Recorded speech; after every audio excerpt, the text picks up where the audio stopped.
Olá, sejam muito bem-vindos para mais um podcast. Hoje nós vamos falar sobre um tema que talvez ele pode passar despercebido para a maioria das pessoas. É um tema que nós vamos trazer de reflexão, que é a dor crônica e a saúde mental. Será que a dor física ela está diretamente relacionada somente a fatores biológicos ou também entra no nosso contexto aí a nossa qualidade emocional? Então, eu trouxe hoje o Gustavo. Gustavo é fisioterapeuta, osteopata, psicanalista, para apresentar um pouco para a gente desse tema. Seja bem-vindo, Isso aí, tá? Renata, obrigado mais uma vez pelo convite. É um tema que permeia meu dia a dia, né, de trabalho, de forma muito intensa, e é um assunto que toca e mexe com milhões de pessoas ao redor do mundo, né, com aspectos de dores crônicas, muitas vezes causando limitações, distanciamento das funções trabalhistas, laborais, né? Mexendo bastante com aspectos emocionais. Sim. Então não tem como a gente hoje não falar de dor crônica e não olhar também para o aspecto da saúde emocional. Saúde emocional, né? Gustavo, uma pergunta. Como que nós podemos identificar uma dor crônica? Como que ela é diagnosticada? Bom, antes de mais nada, para a gente falar de dor crônica, a gente tem que entender os conceitos dela, né? E hoje a instituição de maior gabarito científico, que é a Associação Internacional do Estudo da Dor, ela traz para a gente um conceito que a dor crônica é aquela que tem uma duração de pelo menos 3 meses, né? Para além disso, ela reforça também que a dor crônica ela é multiprofissional, então ela tem aspectos biológicos, psicológicos e sociais. Então, para a gente entender dor crônica, a gente tem que entender essa dinâmica, né, da dor e os mecanismos que levam à dor. E aí, de forma muito resumida aqui, mas é necessário eu trazer esse conceito, porque é a partir desses conceitos que a gente vai também traçar os tratamentos hoje de forma mais específica, né, para cada tipo de dor e subtipo de dor.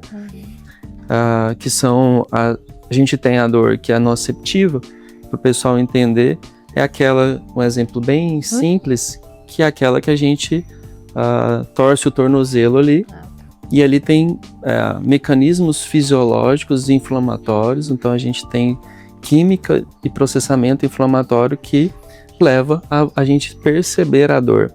Uma vez que a associação ela traz que a dor ela é uma experiência sensorial e emocional. E aí a gente já linka com esse aspecto da relação da dor com questões emocionais. Porque a dor é essa, mais uma vez, então, uma questão de uma experiência e não necessariamente ela está ligada a um dano tecidual. Sim.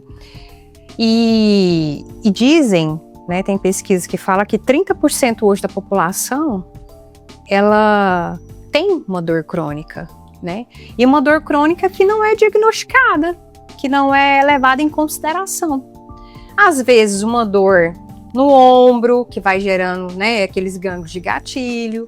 Às vezes uma dorzinha no ciático, que vai e volta. Então, como você falou, a dor crônica ela é considerada crônica quando ela tem uma durabilidade acima de pelo menos 3 meses, né? E hoje, a cada 3 pessoas, uma pessoa tem dor crônica.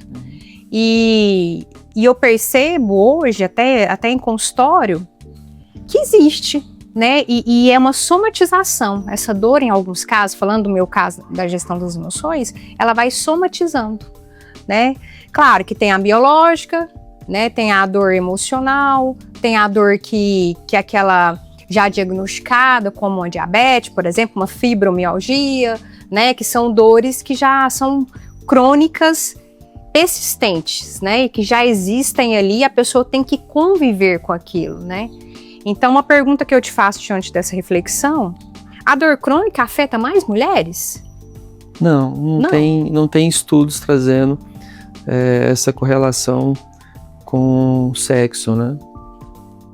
E nem com fatores de idades também. Então, abrange bastante. A gente, na prática, de fato, vê mulheres chegando mais do que os homens, mas hoje eu entendo que não porque a mulher está mais exposta à dor crônica. Embora, se a gente olhar para questões metabólicas, a mulher ela pode ter mais influências, né? Mas o fato da mulher chegar mais no consultório, eu acho que é um aspecto cultural, né? Da mulher, ela buscar mais ajuda mais precocemente do que o homem. Ainda tem essa barreira do homem estar buscando ajuda, né?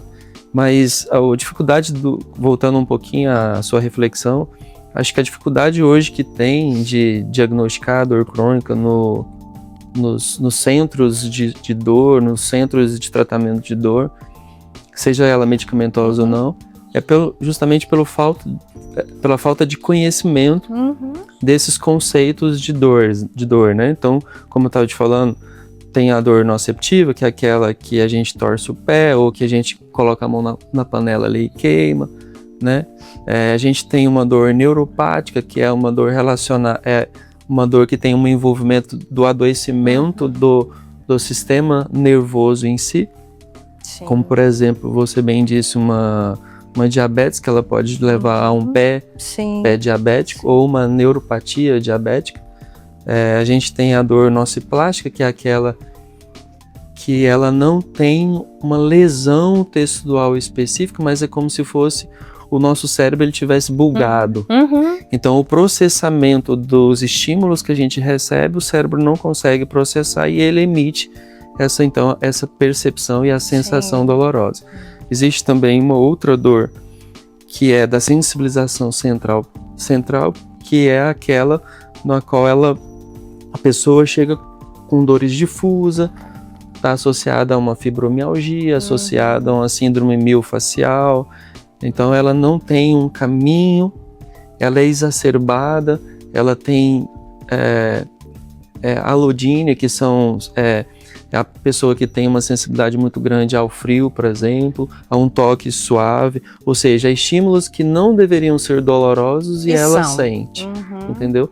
E tem uma outra fenotipo de dor, que é a psicossomática. Sim. Que é aquela que tem um envolvimento, então, a pessoa que é mais ansiosa, é mais depressiva, estressada, ela tem estresse crônico, e então o aspecto emocional dela é um fator mais de causalidade do que as outras coisas. Então, para a gente poder fazer um diagnóstico preciso e, consequentemente, um tratamento específico para a dor, o profissional hoje ele tem que entender dessas características, dessas denominações que as instituições de dor nos trazem, entendeu? Bacana. E, de fato, isso é difícil hoje em dia, porque, como a IASP traz, né, que é uma questão multidisciplinar, na prática a gente não vê, por exemplo, é multidisciplinar e integrada, então a gente necessitaria de que os psicólogos comunicassem com o fisioterapeuta comunicasse com ortopedistas, com neurologistas, com nutricionistas, para que esse grupo aqui falasse a mesma língua e não funciona assim, né? Em função daquele paciente que sofre com dor crônica. E na prática, na realidade, a gente, infelizmente, ainda tem essa dificuldade, né? Sim. Uma questão que eu acho muito interessante é: essa dor crônica, ela está mais ligada ao fator biológico ou está mais ligada às emoções? Eu posso estar enganada, mas diante de trabalhar na área, né, da saúde mental, eu entendo que antes de chegar a uma emoção desregulada, nós temos que respeitar a fisiologia do nosso corpo, né? O que você me diz sobre isso? É mais O fundo é mais biológico, mais emocional, ou os dois andam juntos, ou é um fator integrado? Como que você visualiza hoje, por exemplo, no seu consultório também, trazendo essa realidade que você atua diretamente nesses casos profundos, né? E que ali, quando você percebe que tem a fisiologia, mas quando você vai perceber, né, de acordo com o seu aperfeiçoamento que você tem na área, você observa que o buraco está mais embaixo, né? Que a causa raiz vem da biologia, mas o que foi o gatilho? Essa é uma dúvida que eu acho que pode acometer várias pessoas. Sim. Então, hoje que a gente tem de evidência é que essas situações, elas meio que interagem. Não tem uma exclusividade de falar que é um aspecto emocional ou é um aspecto só biológico. Isolado, não né? funciona assim. Mas é um sistema não linear, mas de uma complexidade do todo. Onde fatores biológicos e grandes estruturas como o sistema nervoso central, o eixo neuroendócrino e o sistema imune, eles se interagem. E o fator emocional, ele aumenta a percepção da dor. O fator emocional, ele aumenta muitas vezes a intensidade da dor e muitas vezes ele demora no processo, ele interfere muito no processo terapêutico também. Mas o estudo da dor moderna hoje, a gente falando de neurociência, por exemplo, a gente tem estruturas cerebrais como a amígdala, o córtex pré-frontal, o giro. Então são estruturas anatômicas que elas processam a dor e processam emoções também. Estão diretamente então, ligados, né? No mesmo núcleo anatômico, neuroanatômico, está vinculado os dois. Por isso que um interfere no outro, entendeu? E aí, eu acho que entra aí a questão da diminuição da dopamina, né? Exatamente. Da serotonina também. Daí, né?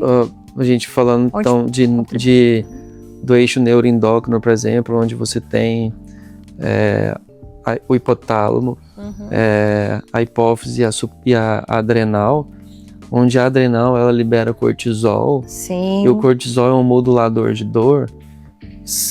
De forma aguda, ele é benéfico para a gente porque ele vai nos ajudar no movimentar, né?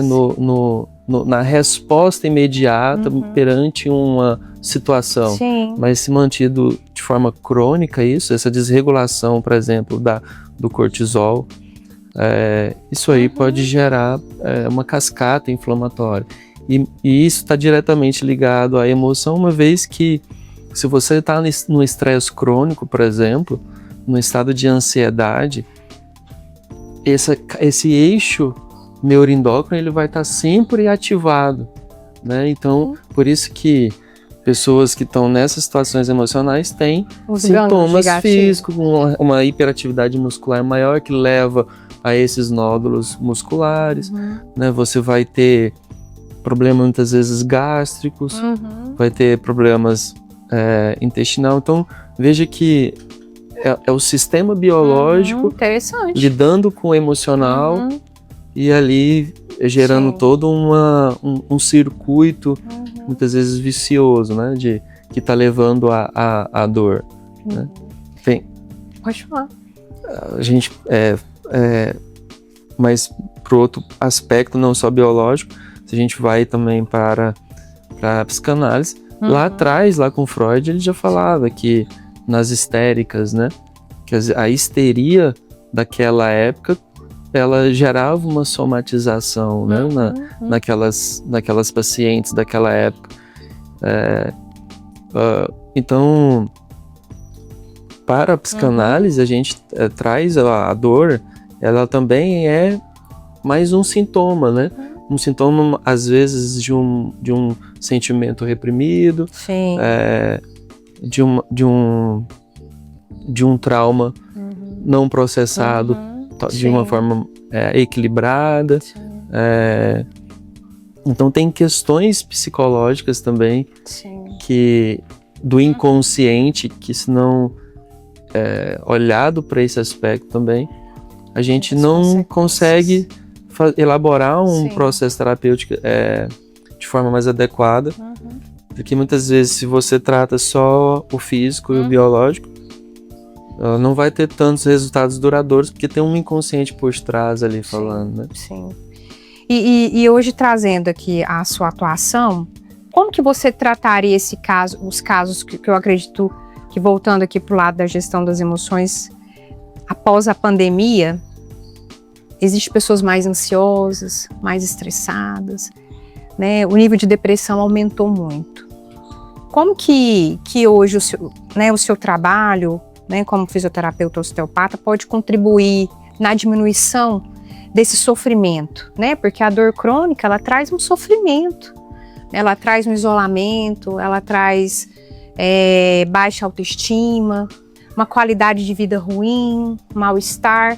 Então, nem sempre a dor é um sinal que algo do corpo não está bem, mas também que a nossa saúde mental não está.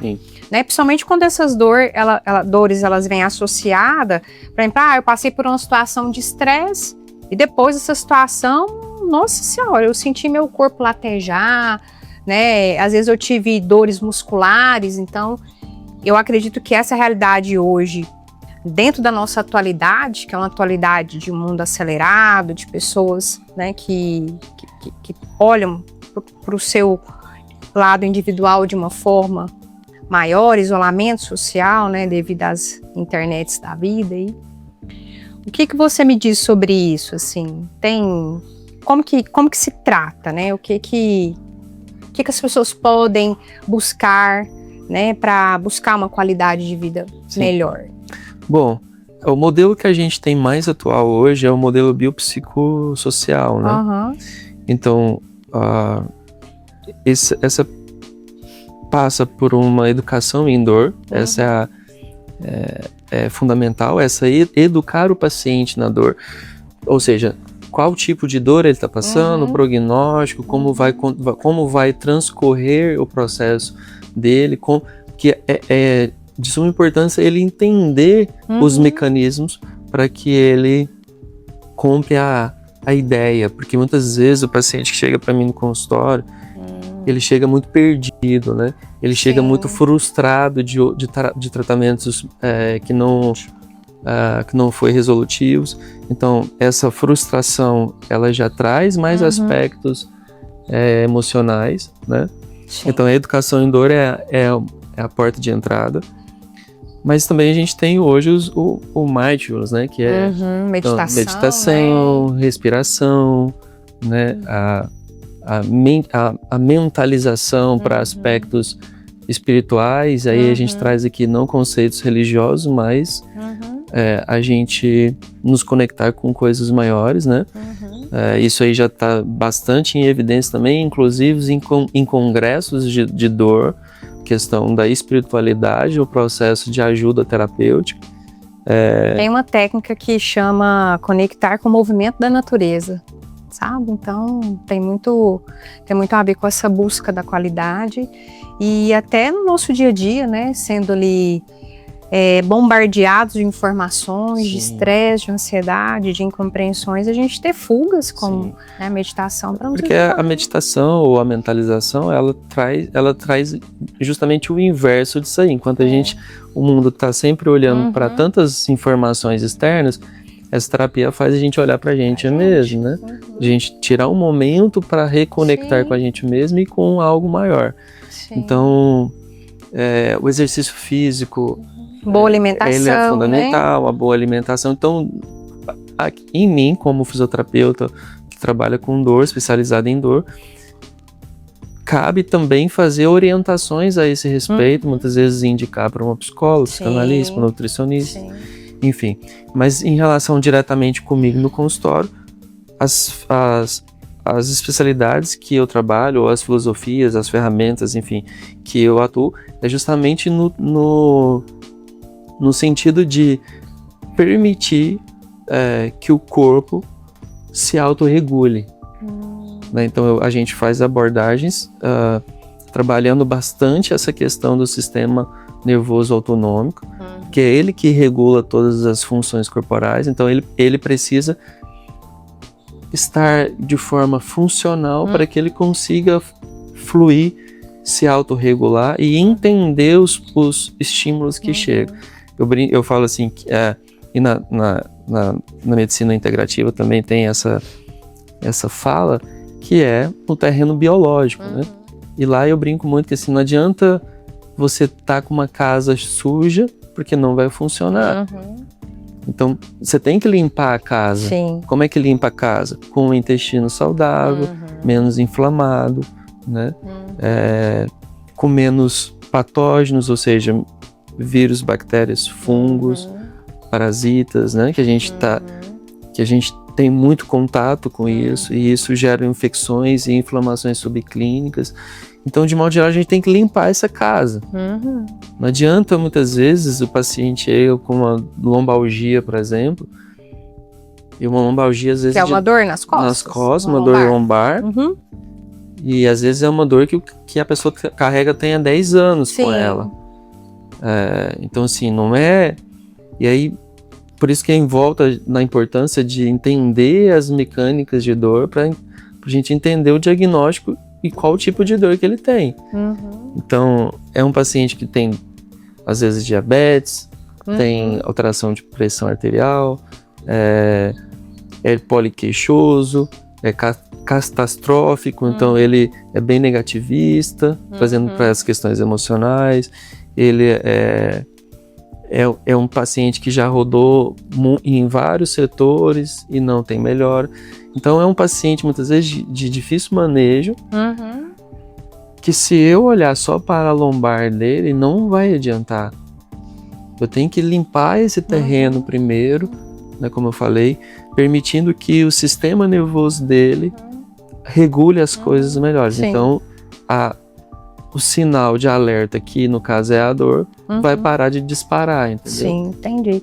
E algo que é muito importante, acho que pelo fato da dor crônica ser, em alguns casos, negligenciada, sempre deixada para depois, como você falou, tem pessoas que sentem uma dor por 10 anos, né? Então, às vezes, quando tem uma consequência pior, que vai procurar ajuda. Eu acho que o fator também da pessoa aceitar aquele processo, entender que ele teve consequências, né? Que iniciou, às vezes, né, de uma característica que começou talvez de um pensamento negativo, de ser exposto a situações estressantes devido a uma ansiedade, uma depressão também.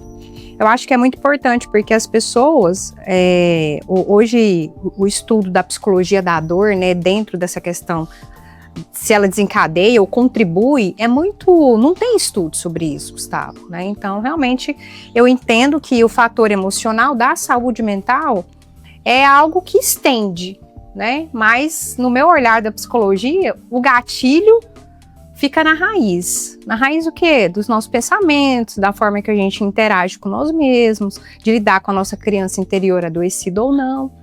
Porque eu entendo que tem a genética, os fatores de predisposição genética, mas o que contribui para essa genética evoluir é a minha qualidade de vida mental, né? Sim. E que hoje as pessoas, depois da pandemia, que passou a dar mais respeito, né, para a própria saúde mental, né? Mas é muito importante a pessoa ter um olhar integrado do todo, né? Da responsabilidade que é eu, enquanto saúde mental, ser responsável pelas minhas, às vezes, consequências biológicas que o corpo vai somatizando e vai pedindo ajuda, justamente porque a mente não consegue discernir isso, e acaba que a pessoa limita e bloqueia também, né? Acho que é muito importante a gente trazer esse olhar de responsabilidade do indivíduo para olhar de uma forma mais especial para a dor, para as dores crônicas, né? Sim, total sentido, porque por muito tempo, e eu me incluo nisso, os profissionais, a população de modo geral, ela tem uma tendência a transferir a sua saúde para o outro, né? Seja para um fisioterapeuta, seja para um médico, mas sempre jogando para alguém ou para algo, né? E hoje é justamente o inverso. Então, é nos responsabilizar, nos autorresponsabilizar, nos responsabilizar pela nossa saúde, que parte pelas nossas ações, né? Não tem jeito. Tomada então, de decisões. a gente tem que escolher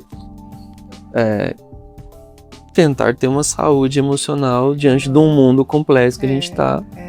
Com certeza. E é engraçado porque muitas vezes quando eu falo isso, parece ser fácil, né? Mas eu não tô... E no consultório as pessoas me trazem esses questionamentos. Mas como fazer isso? Porque não é tão fácil assim. Não é tão fácil mesmo. Aqui a gente não tá trazendo que as coisas são fáceis, mas que são possíveis, né? E a gente parte da gente querer olhar para as coisas diferentes. Sim, sim. Tem um filósofo chinês, que ele é o autor do Arte da Guerra. E ele fala que se você conhece bem a si mesmo e conhece também o seu inimigo, você tem a batalha ganha. Se você se conhece, mas não conhece o inimigo, você ganha uma batalha, mas automaticamente perde outra. Então, se você não se conhece, mas também não conhece o inimigo, então a sua batalha já está perdida, as suas batalhas já estão perdidas, né? Então, essa frase remete ao poder do autoconhecimento, né? Qual que é a relação que você traz para a gente entender que faz parte da dor crônica, né? O que o autoconhecimento, qual que é a relação do autoconhecimento, a importância dele para lidar com a dor crônica? É fundamental, uma vez que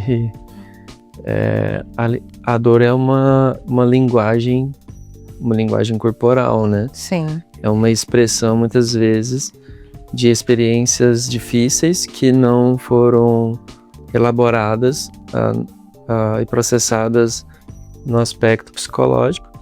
E aí, então, ela, de uma forma clara, ela mostra pra gente desconforto, muitas vezes, emocional, né? Sim. Desconforto da alma.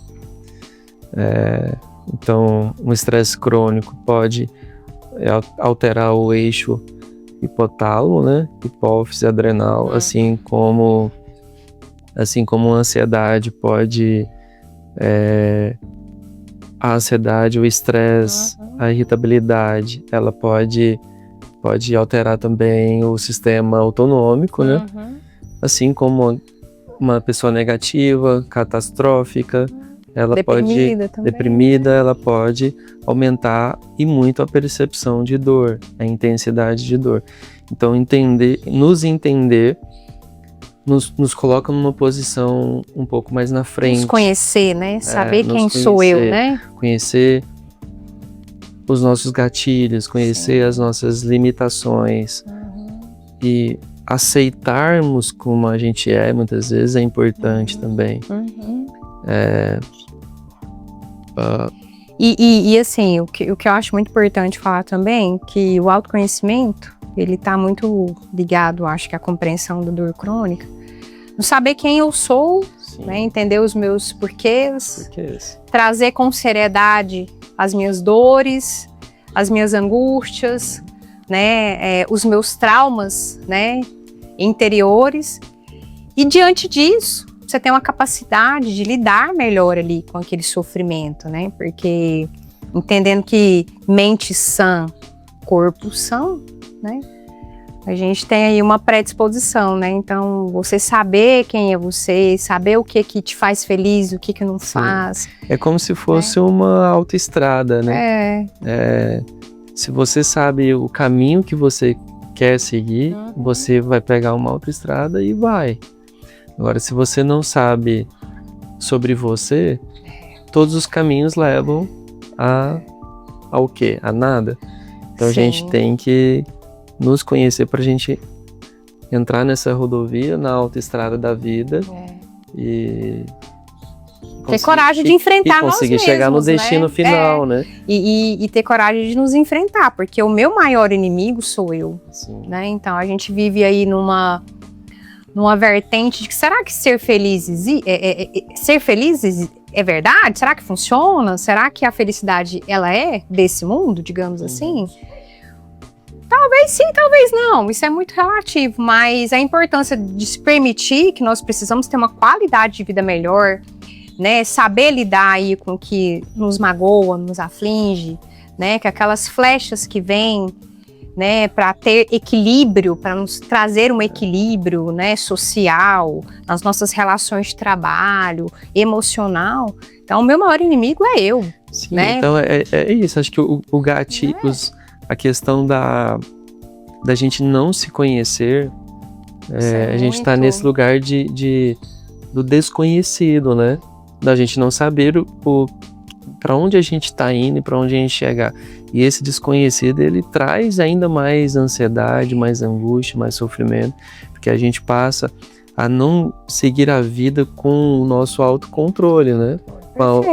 Com a nossa alta responsabilidade para onde a gente quer ir e o que a gente está fazendo, Sim, né? Perfeito. E uma vez que a gente não está nesse lugar, a gente é levado pelos nossos gatilhos, né? E a gente, como se diz, nós somos levados para qualquer lugar, né? Isso vai para qualquer lugar. E esse lugar, Sim. qual é o lugar que de fato a gente quer estar, né? Aonde merecemos estar, Onde né? nós merecemos. E aí, para a dor, é importante a gente entender quem sou eu, onde eu estou, Sim. o que eu vim fazer. Porque existo, né? Porque então são perguntas meio filosóficas, mas e muitas vezes olhar pra gente é difícil também, né? Fazer esse olhar pra dentro, às vezes a gente vai encontrar um menino ferido, né? A gente vai encontrar conflitos ali com pais e mães, né? Com pais. A gente vai enfrentar questões culturais da sociedade, né? Castrações. Então, tudo isso a gente tem que aprender a ressignificar isso aí. E assim, quebrar crenças limitantes. Quebrar crenças, conceitos. E isso é difícil, de fato, mas vale a pena.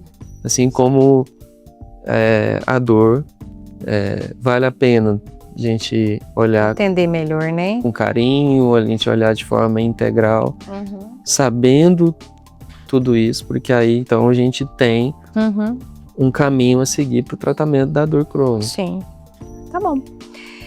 Para finalizarmos, a última pergunta. Como ter mais qualidade de vida para lidar com a dor crônica? Como que as pessoas podem hoje conseguir ter uma maior qualidade de vida lidando com a dor crônica, aquela dor que sempre vem e volta, né? Qual que é o olhar, né? Você de fisioterapeuta, osteopata, né? Porque a psicologia ela pode contribuir na dor crônica em alguns sentidos. Entender como enxerga, trazer mais qualidade emocional, pode diminuir talvez mais consciência, pode diminuir as questões, até não vou falar diretamente, mas de uma forma indireta, diminuir medicamentos, menos idas ao médico, porque nós somos um ser integrado, né? Eu falo que nós somos um ser biopsicossocial e espiritual. Então a gente tem que estar harmônico nessas vertentes para que a gente possa ter mais coragem de equilibrar essas arestas, né? Então, trazendo esse olhar da qualidade de vida, né, que hoje nesse mundo, né, atrofiado que nós vivemos, né, doente, adoecido, como que a gente vai conseguir, além de lidar com essa dor individual, né, e viver melhor aí com essa dor crônica? Assim, o recado que eu deixo é que é possível viver sem dor crônica. É possível viver e ter uma qualidade de vida melhor. Sim. Obviamente, nós temos uma cultura de não saber lidar com a dor ou querer expulsar a dor de uma forma muito rápida e de qualquer maneira, né? Sim. Mas se a gente entender que a dor, ela é de uma certa forma, ela tá trabalhando a nosso favor, porque ela é o nosso alerta. Dando um sinal, ela né? Nossos gatilhos. Sim. E a gente entender Então, que ela está presente por alguma situação, aí a gente começa a fazer perguntas inversas. Por que está doendo? Né? Por que e onde está doendo? Será que é uma dor biológica? Será que é uma dor emocional? Então, é possível sim viver com qualidade de vida. Eu acho que a busca por profissionais que têm esse entendimento vai trilhar um caminho mais curto, vai ter menos gasto, inclusive financeiro, vai ter menos gasto de tempo e tempo é necessário, é o nosso amigo contra a dor crônica, né? Porque quanto mais tempo com dor crônica, mais cronificação fica. Sim. Então, é menos tempo afastado das atividades, seja laboral ou práticas físicas, melhores relações familiares, né? Então, tudo aquilo que a gente falou, né? Atividade física, boa alimentação, né? Boa alimentação, práticas mentais, procurar ajuda, muitas vezes terapêutica, porque, como você bem falou, a medicina hoje medicamentosa, algumas vezes sim é necessária, mas a gente está num mundo que é só medicamentos, né? Só medicamentos, e os medicamentos não tratam, eles só tamponam as coisas, não tratam a raiz do problema. E isso, quando não tratado de forma adequada, vai cronificar também. Então, passar a olhar diferente para as coisas, né? Pode sair um pouco da caixa que a gente está, desse mundo, e dessa forma eu acho que é possível viver melhor. Então, saber quem eu sou, ter uma qualidade alimentar, atividade física, procurar um profissional, né? Que traga esse olhar de integridade, né? Esse olhar do todo. Trazer uma compreensão, né, da sua gestão das suas emoções e, com certeza, também dar valia, né, a essa dor crônica que pode passar despercebida muitas vezes por nós, né, que é negligenciada. Muito bem lembrado. Né? Então, acho que isso pode contribuir para que as pessoas fiquem mais alertas e tenham maior autocuidado. Com certeza. Né? Sobre isso, porque, como bem você falou, a dor crônica é um sinal de que algo não está bem, né? Então a gente precisa não deixar isso para o último caso, né? Deixar as coisas mais previsíveis, né? Tomar mais decisões também e ser mais imediatistas também, que com certeza a qualidade de vida vai aumentar, né? Com certeza. Então é isso, muito obrigada e até a próxima, pessoal. Obrigado eu. Obrigada, Fernando.